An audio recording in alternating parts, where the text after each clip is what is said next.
Alors je vais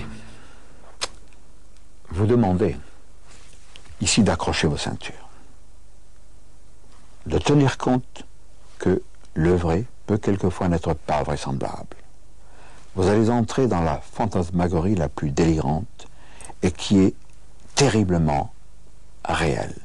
Nous avons rencontré aux USA un survivant de l'expérience de Philadelphie. Il l'a vécu. Il était à bord de l'Oil Ridge. Il n'était pas seul. Cet homme aujourd'hui s'appelle Alfred Bielek, Al Bielek. Pourquoi aujourd'hui? Parce que ça n'a pas toujours été son nom. Du temps de l'expérience de Philadelphie en 1943, il s'appelait Edward Cameron. Nous verrons plus loin pourquoi et comment il a changé de nom. Les préparatifs étaient déjà très avancés pour un test sur un bateau de guerre prévu pour le mois de mars. Tesla était un homme très intuitif. Il a réalisé que les niveaux de puissance qu'il aurait à utiliser pour les champs magnétiques et électriques étaient si énormes qu'il y avait un risque sérieux de dégâts corporels et que l'équipage pouvait même être tué. Donc, il est allé voir la marine pour demander plus de temps en disant « Je suis sûr d'arriver à résoudre le problème, mais j'ai besoin de plus de temps. » La marine a répondu que la guerre continuait. C'était une réponse typique à l'époque. « Faites ce que vous avez à faire, vous devez respecter la date de l'essai. » Donc nous avions le choix, soit tester l'équipement tel qu'il était et espérer pour le mieux, soit saboter le test. Il était très concerné par la sécurité de l'équipage. Donc, le jour du test, il mit le matériel en marche et rien ne se passa, à part quelques lampes qui éclatèrent parce qu'elles étaient mal chargées. Il dit que le test était un échec. Il y avait un homme très doué qui s'appelait le docteur Joseph von Neumann. Donc le docteur von Neumann devint le nouveau directeur et dit immédiatement à la marine que ce serait trop long de trouver ce qui n'allait pas et qu'il préférait reconcevoir le système en entier. Alors dans cette affaire, il y a une image qui émerge, c'est celle de John von Neumann, qui est un scientifique de très haut niveau puisqu'il devait travailler ensuite à l'opération de la bombe atomique à Los Alamos. Von Neumann va écarter Tesla.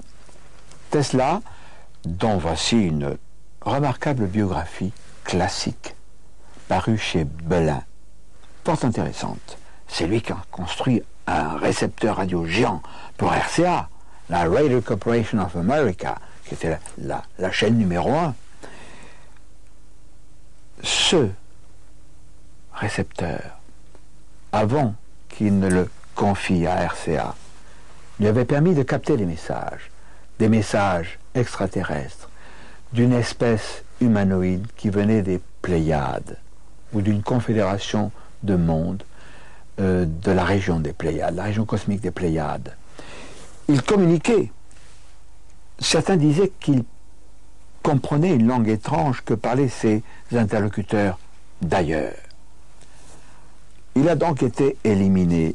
Mais nous retrouvons dans les années-lumière cet ouvrage de Gary Kainer, paru aux éditions Arista. Nous retrouvons ces êtres des Pléiades qui délivrent ici des messages. Nantis d'un savoir venu des étoiles, de notre monde cosmique, Tesla savait que l'expérience risquait de mal tourner.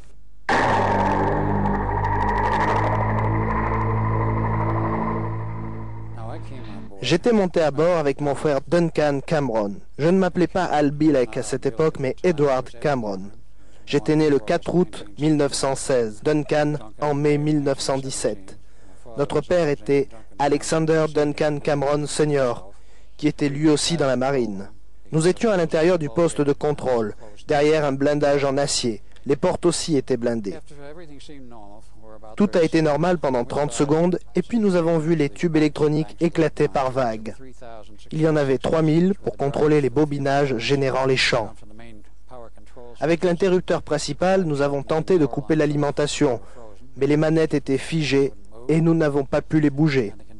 Les conditions se sont aggravées dans le poste de contrôle et nous avons décidé qu'à ce moment, il était temps de partir.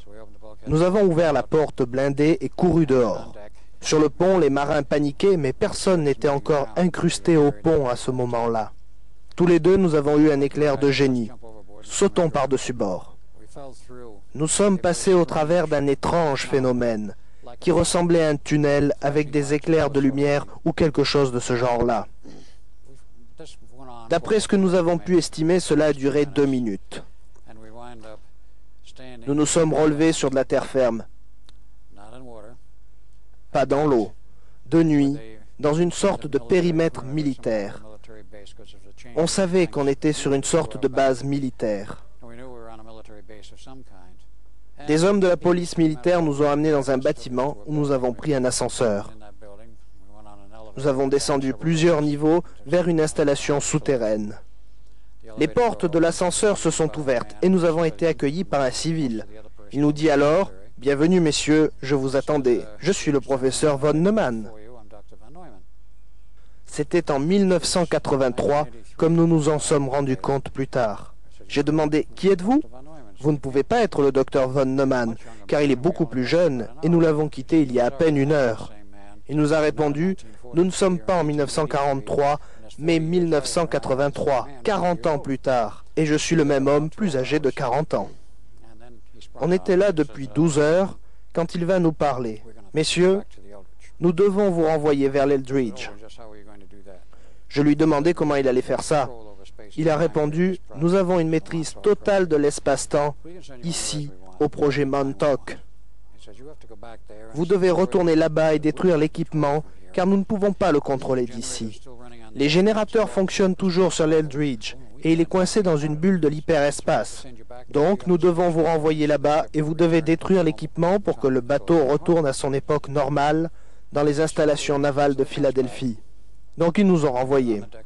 Nous sommes arrivés sur le pont du bateau. Nous avons trouvé l'accès à un poste de contrôle et avons détruit l'équipement.